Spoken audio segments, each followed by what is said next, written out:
Bismillahirrahmanirrahim. Assalamualaikum warahmatullahi wabarakatuh. Waalaikumsalam warahmatullahi wabarakatuh. Selamat pagi anak-anak. Pagi, Bu. Pagi, Bu. Ya, gimana hari ini kabarnya? Sehat? Alhamdulillah, baik, Alhamdulillah Bu. sehat, Bu. Ya, alhamdulillah ya. Jaga kesehatannya ya, lagi musim pancaroba. Baik, sebelum memulai pembelajaran, langkah baiknya kita berdoa terlebih dahulu. Untuk KM-nya, boleh disiapkan untuk memulai berdoa. Baik, sebelum memulai pembelajaran, marilah kita berdoa. Berdoa dimulai. Berdoa dicukupkan.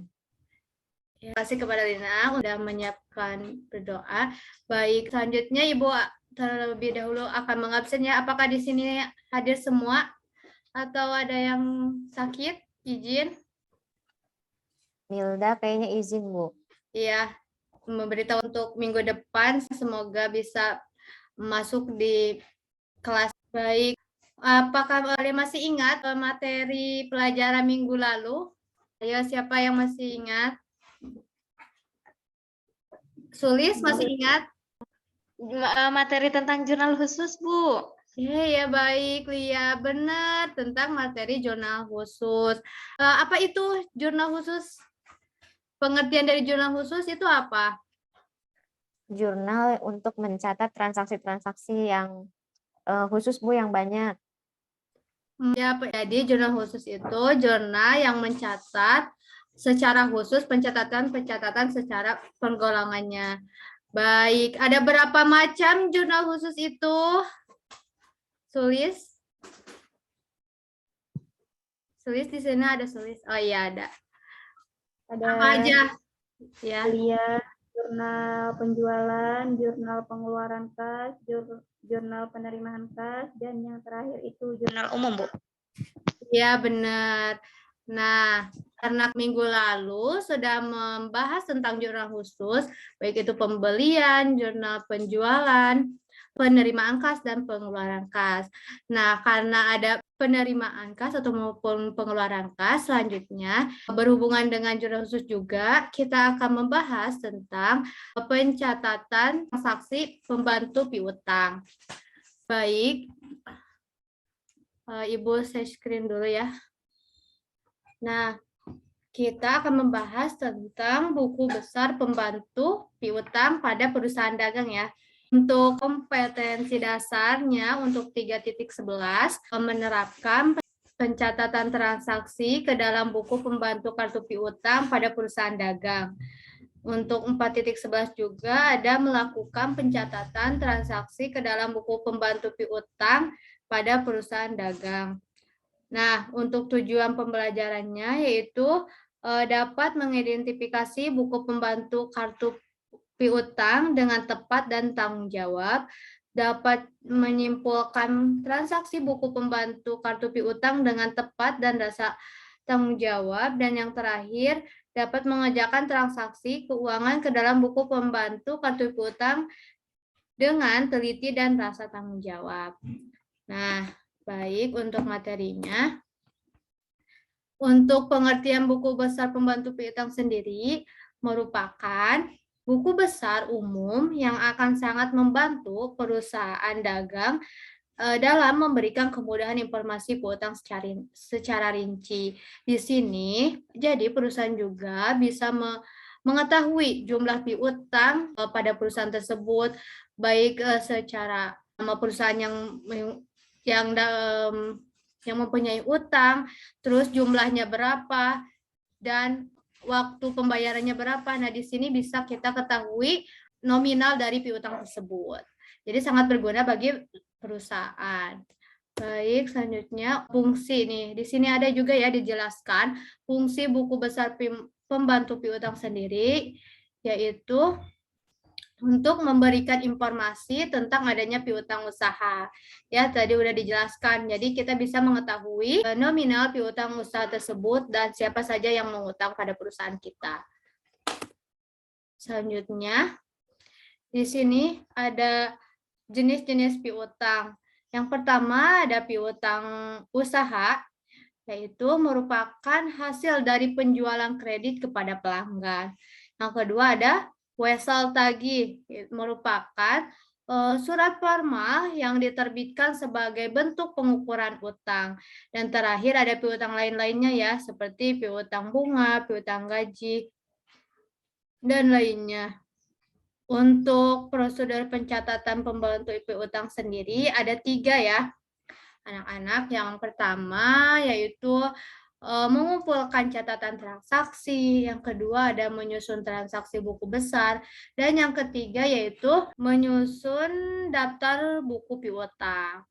Nah, untuk mengumpulkan catatan transaksi sendiri merupakan tahap pertama yang perlu diperhatikan saat akan menyajikan buku besar pembantu piutang adalah mengumpulkan catatan transaksi. Catatan transaksi tersebut meliputi data piutang debitur, transaksi yang sedang berlangsung, ataupun penerimaan piutang dari debitur. Nah, di sini bisa kalian lihat contoh pengumpulan catatan transaksi. Nah, yang pertama kita perlu ketahui data piutang awalnya. Di sini ada kelihatan Lina tulis. Kelihatan, Bu. Ya, di sini ada 3 debitur ya. Yang pertama yaitu PD Amanah, yang kedua Toko Andini, PT Surya Abadi. Nah, dengan nominalnya bisa lihat di sini ya, ada 10 juta, 3 juta, maupun ada 15 juta. Ditotalkan. Lalu pada bulan Agustus terdapat data piutang ya, serta nomor fakturnya udah ada ya.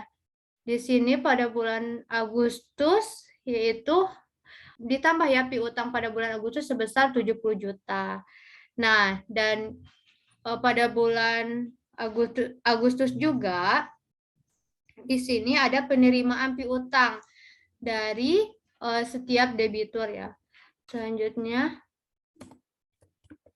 ini udah mengumpulkan catatan transaksi. Yang kedua, udah kita ketahui yaitu menyusun transaksi. Nah, untuk menyusun transaksi ini yaitu dengan menyusunnya per tiap debitur. Jadi yang pertama ada siapa? PD Amanah dulu ya. Kita menyusun piutang pada PD Amanah. Yang pertama kita bisa lihat saldo awalnya berapa? Yang di pinggirnya bisa lihat berapa? 10 juta. Oh iya benar Lina, 10 juta. Kita simpan di saldo ya, di debitnya 10 juta. Lalu yang ke transaksi kedua yaitu tanggal 2 Agustus ada terjadi apa? Bisa dilihat? Pada tanggal 2 Lin. Yang tanggal PD 2 Amanah ini ya terjadi penjualan secara kredit sebesar 25 juta. iya 25 juta. Ya, di debit juga 25 juta penambahan piutang. Jadi 10 juta ditambah 25 juta berapa totalnya? 35 juta. Iya, benar di debit. Jadi penambahan ya piutangnya sebesar 35 juta. Lalu pada tanggal 5 Agustus pada PD Amanah nih, bisa lihat di pinggirnya terjadi penerimaan piutang sebesar berapa? Ayo. 20 juta, Bu. Iya benar 20 juta. Tadi kan utangnya 35 juta. Terus dibayar 20 juta. Jadi sisa piutangnya masih ada piutang? 15 juta, Bu. Iya benar. Jadi piutangnya 15 juta. Nah, yang pertama kan ini udah ada toko PD Amanah ya yang tadi. Yang kedua kita menyusun piutang pada debitur Toko Andini ya.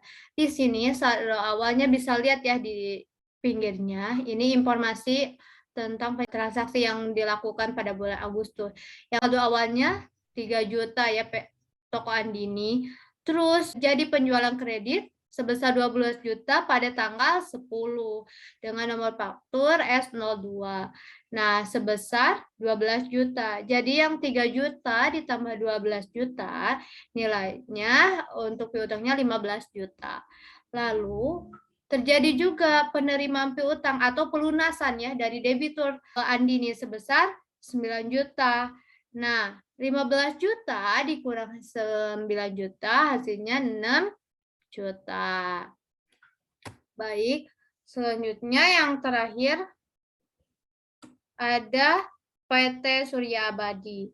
Bisa kita lihat ya, sama pengerjaannya seperti tadi. Ini yang pertama ada piutang awalnya berapa? 15 juta. Terus terjadi penambahan piutang atau penjualan secara kredit sebesar 33 juta. Jadi 15 tambah 33 juta sebesar 48 juta. Nah, terjadi pelunasan juga sebesar 31 juta. Jadi 48 dikurangi 31 hasilnya 17 juta. Setelah menyusun transaksi, yang selanjutnya ada apa? Yang ketiga itu menyusun daftar saldo piutang. Ya, ini saldo piutang pada 3 debitur ya, PD Amanah, PT Andini, PT Surya Abadi. Nah, di sini total piutang ya yang tadi udah dibayar sebagian, ini sisa-sisanya piutang pada setiap debitur. Jumlahnya 38 juta. Baik, di sini ada yang mau ditanyakan atau udah mengerti? Sudah mengerti, Bu. Ya, alhamdulillah ya, sudah pada mengerti semua. Nah, karena udah mengerti, kita bisa mengerjakan lembar kerjanya ya. Nah, udah kelihatan anak-anak? Sudah, Bu. Nah, di sini ada soal ya untuk dikerjakan karena masih ada waktu ya, karena udah mengerti juga. Bisa kerjakan soal di sini dengan tahap-tahap yang tadi ya. Yang pertama menyusun transaksinya, penyusunan transaksi dulu. Ini ya. Ibu untuk pengerjaan di sini, Ibu dibagi 3 kelompok ya, dengan perwakilan-perwakilan. Oke, Ibu beri waktu 20 menit ya untuk pengerjaan penyusunan buku besar pembantu piutang. Baik, ada yang bisa untuk lembar kerja yang pertama untuk mengumpulkan catatan transaksi terlebih dahulu. Boleh? Untuk perwakilannya siapa? Lia, boleh dipaparkan untuk tahap pertama untuk pengumpulan catatan transaksi.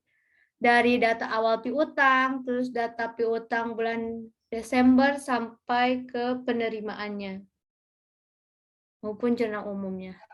Oke, untuk membuat catatan transaksi jumlahnya di 1.350.000. Baik. Terus di data piutang Desember 2020 itu jumlahnya sebesar 226.050.000. Lalu data penerimaan piutang per Desember 2020 itu jumlahnya 151.850.000. Dan untuk jurnal umumnya itu di 4 Desember penjualan di debit sebesar 500.000. Pada retur penjualan toko Ruben di kredit sebesar 500.000 juga. Baik, yang lainnya udah sama pengerjaannya atau ada yang beda? Takutnya masih belum paham. Sulis gimana? Sama hasilnya atau ada yang beda? Sama Bu, sama seperti Lia. Oh iya, bagus ya sudah mengerti. Kalau selanjutnya udah dikerjain untuk menyusun transaksinya, Sulis. Sudah Bu. Baik, boleh dipaparkan. Jadi untuk transaksinya itu, untuk CV Vito, saldonya itu sebesar 55 juta di debit. Kemudian untuk toko Ruben, saldo akhirnya itu sebesar 66 juta di debit. Itu Bu. Oh iya, alhamdulillah ya bisa. Tahap selanjutnya yaitu menyusun daftar saldo piutang. Nah, untuk menyusun daftar saldo piutang kita bisa ketahui dari menyusun transaksi ya per tiap debitur. Kalau ada sisa pasti harus diurutkan juga ya, jadi berapa total dari setiap debitur. Untuk itu, Lina bisa memaparkan penyusunan daftar saldo piutang dari tiap debitur berapa jumlah piutangnya. Baik, Bu. Untuk saldo akhir dari setiap debiturnya itu sama seperti yang sudah disampaikan Sulis.